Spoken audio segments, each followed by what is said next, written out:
Hello guys, my name is Indu Pinchwal. I am an English trainer and welcome back to my Indu's Magical English Spoken Classes.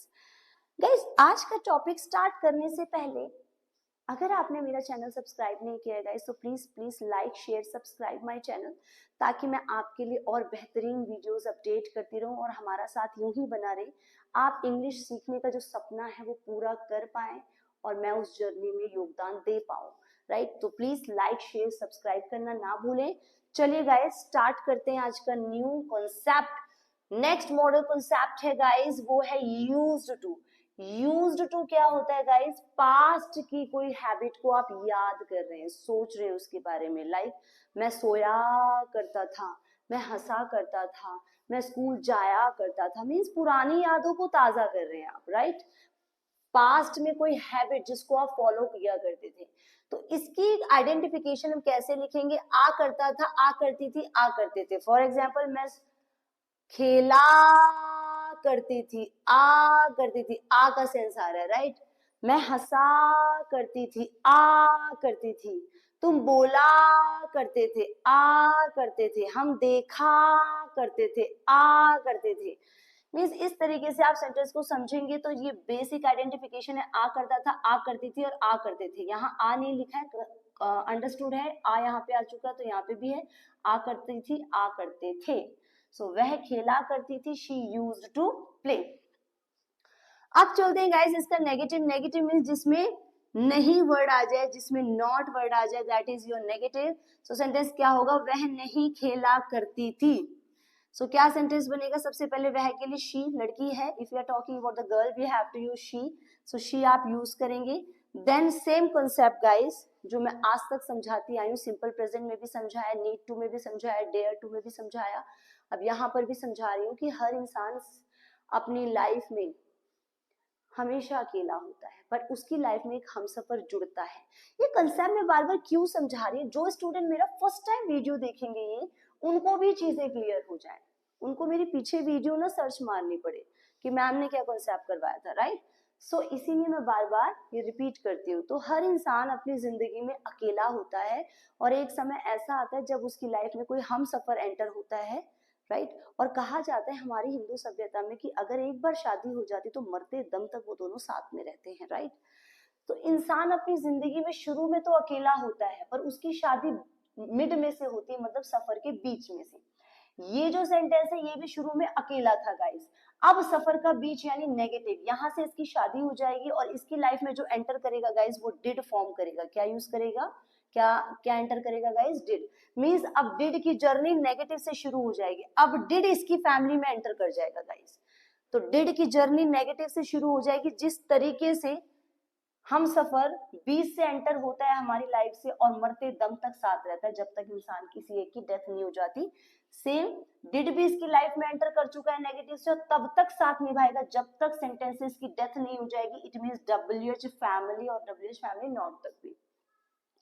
सो इतना concept है। वह नहीं खेला करती थी तो हेल्पिंग वर्ब है ये अब आपकी, राइट? सो हेल्पिंग वर्ब के बाद नॉट आप यूज करेंगे। She did not use. अब यूज्ड नहीं करेंगे गाइस बिकॉज ये सेकंड फॉर्म है।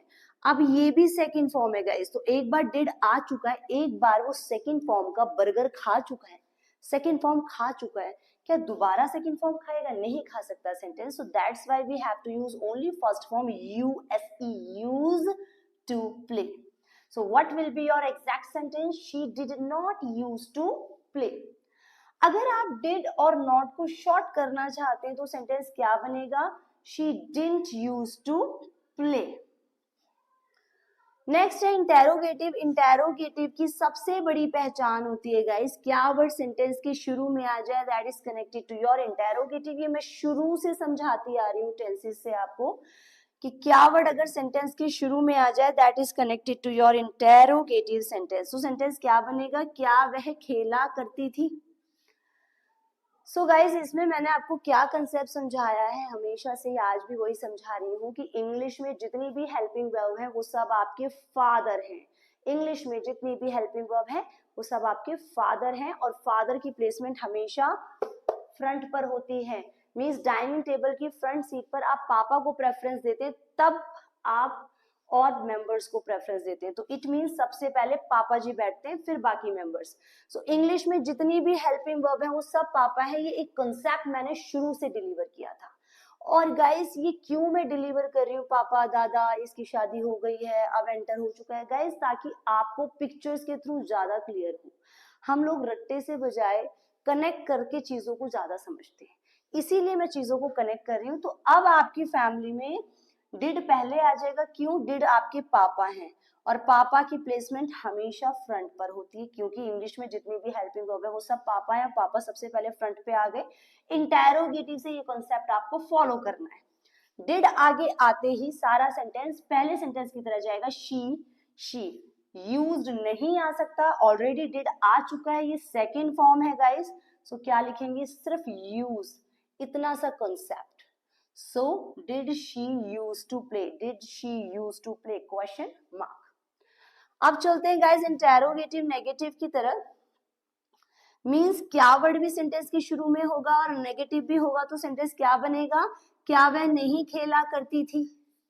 तो सबसे पहले पापा जी को प्रेफरेंस देंगे, बिकॉज इंटेरोगेटिव की अगर हम बात करते हैं तो पापा जी सबसे पहले फ्रंट पर बैठते हैं। तो पापा जी आते ही सारा सेंटेंस नेगेटिव की तरह जाएगा guys. She not use to play, did आ चुका है इसलिए स्किप करेंगे। She not use to play, she not use to play, question mark.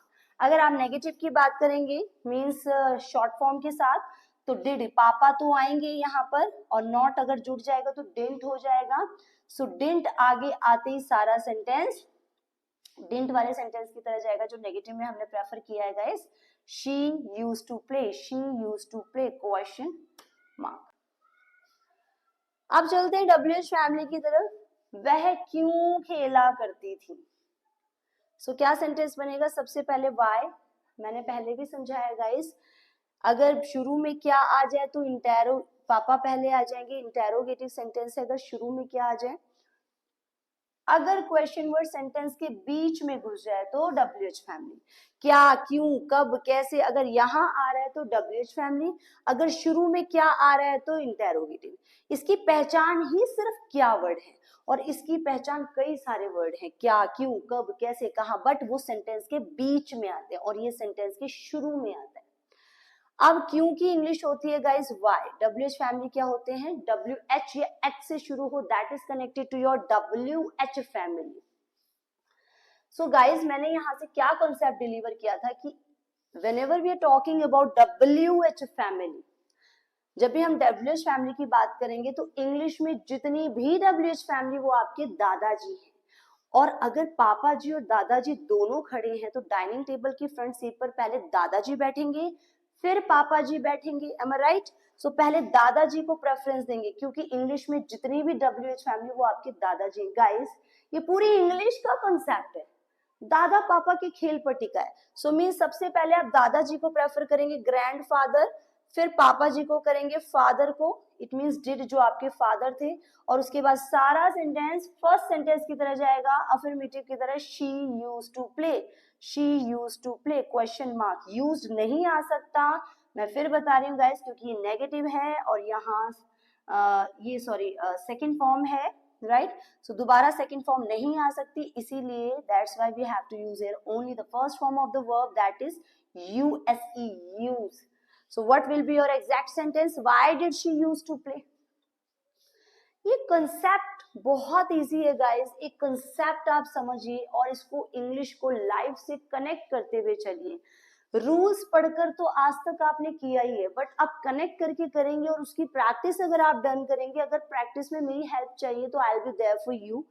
वो प्रैक्टिस सेशन ऐसा होगा गाइस कि उससे इंग्लिश आपके ब्लड में जाएगी, और अगर इंग्लिश एक बार खून में चली जाती ना गाइस तो फिर कोई दिक्कत नहीं आती। मींस आपने अपने थिंकिंग लेवल को जीरो करना है, जो मेरी प्रैक्टिस सीरीज से आपको मिलता है। मींस कंसेप्ट यही होगा गाइस, और मैं कहती हूँ इस तरीके से जितनी चीजें कवर हो सकती है सारी चीजें हम कवर कर सकते हैं। मेन हम टेंसेस, मोडास, पैसिव वॉइस, आधी से ज्यादा इंग्लिश इसमें कवर हो जाती है। एक हेल्दी स्पीकिंग आप तैयार कर पाते हैं, वो बहुत इंपॉर्टेंट है, और इसी कंसेप्ट के ऊपर हम चलेंगे उसमें। जैसे कि अभी हम मोडाल्स कर रहे हैं, टेंसेस भी हमने ऐसे ही डन किया था, और मोडाल्स हम कर रहे हैं। मॉडल का न्यू वर्ब, न्यू कंसेप्ट आज हमने यूज टू किया। सो गाइस, आज के लिए इतना ही। मैं फिर कहूंगी please like share subscribe my channel जरूर, ताकि हम आगे भी बने रहें guys. Thank you guys, good luck, all the very best, keep learning, keep studying, keep smiling, be happy all the time, मुस्कुराते रहिए गाइस, खुश रहिए। Thank you so much guys, have a blossoming day. Thank you so much.